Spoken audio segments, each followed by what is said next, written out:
Hey everyone, welcome to Drooling Track. So this is my very first video and I hope you all will like it. So WSL stands for Windows Subsystem for Linux. So if we need to run a Linux distro along with Windows, we either install it in dual boot with Windows or we install it on some third-party apps like VMware, VMbox. But now what Windows did is that it provided you with a feature for running those Linux distros in the Windows environment itself. So you don't need to switch between operating systems anymore. Okay, so there are some advantages like this WSL feature uses minimal amount of RAM and the WSL driver is not loaded in memory when not in use, providing more efficiency than the VMs. Okay, so now let us see what are the prerequisites for installing WSL in your Windows. So you need a Windows 10 operating system with version 1607, the anniversary update, or any version above it.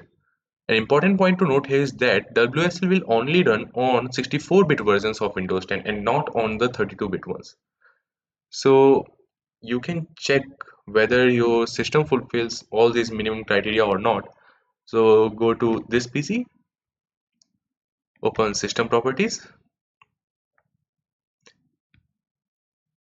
and in System Properties you will be seeing System Type minus 64-bit operating system. You can check for yours, it should be 64, otherwise WSL won't work on it.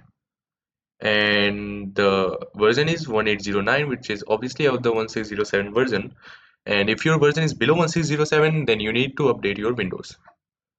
Okay, so after checking all these criterias, our next step would be to enable WSL in Windows.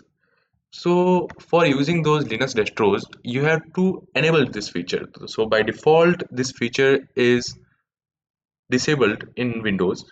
For enabling it, you should go to Control Panel, open Programs, go to Turn Windows Features on or off, and here you will see a whole list of Windows features. Scrolling down, you will find Windows Subsystem for Linux. Just check it. I have already checked it. Make sure it's checked on your system too. Click on OK, close this. And our next step would be the installation process. Okay, so for installing, go to Microsoft Store,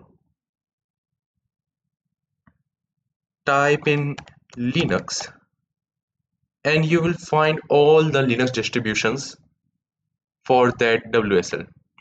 Okay, so you can select any one of these. Let's say I choose Kali Linux. So I have previously installed it on my system and then uninstall it.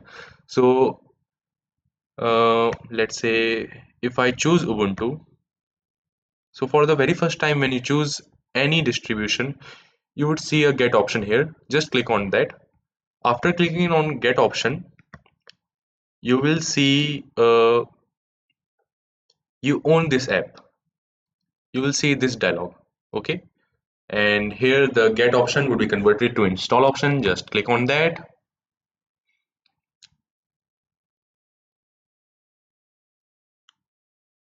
So it will start downloading the Linux files. Okay, as you can see, it is very small, and when we download any ISO file, it's like of 1.5 GB, 2 GB, means you can see that how much small in size this distribution is. Okay, so it's downloading right now.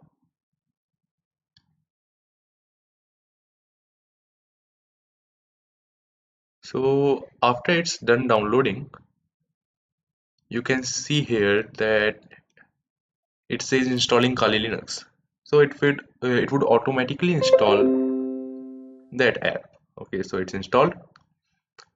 Click on launch. After clicking on launch, you would see something like I installed Kali Linux, so Kali Linux rolling.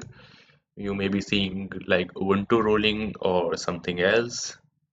and installing this may take a few minutes. So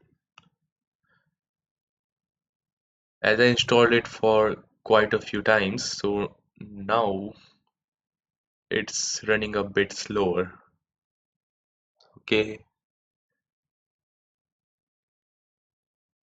so it's taking some time. Okay, so after it's done installing, you have to enter your username. And an important point to note here is that you have to enter your username in all small letters. Like if I use any of the letter in capitals, say R and AUNAK, then it would throw out an error. Okay, so and now if I use all the small letters,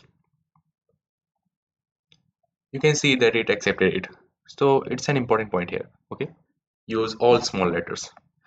In password, you can use any combination, small, capital, number, special characters, use anything you want to.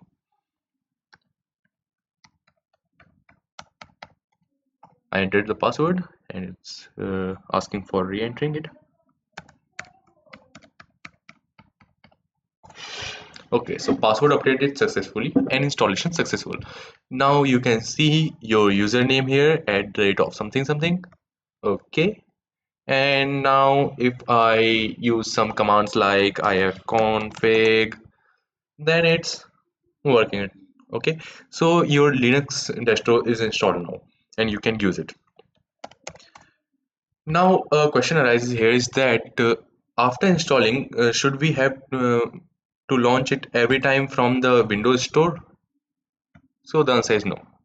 You can either go to command prompt. Okay, in command prompt type your distribution name, say mine is Kali, I am typing Kali, your would be Ubuntu, type Ubuntu, and it would load that distro in the command prompt itself, and now it's the Linux shell. Okay, so exit from here for now, exit from command prompt. The second way to open your distro is going into start, searching for it here. So here is my distro called Linux, click on it and it's done. Okay, exit it. So installation is done. In the setup, we have entered the username, entered the password, all is set, and you can start Linuxing. So your Linux distro is good to go. And thank you all. Thanks for watching this video.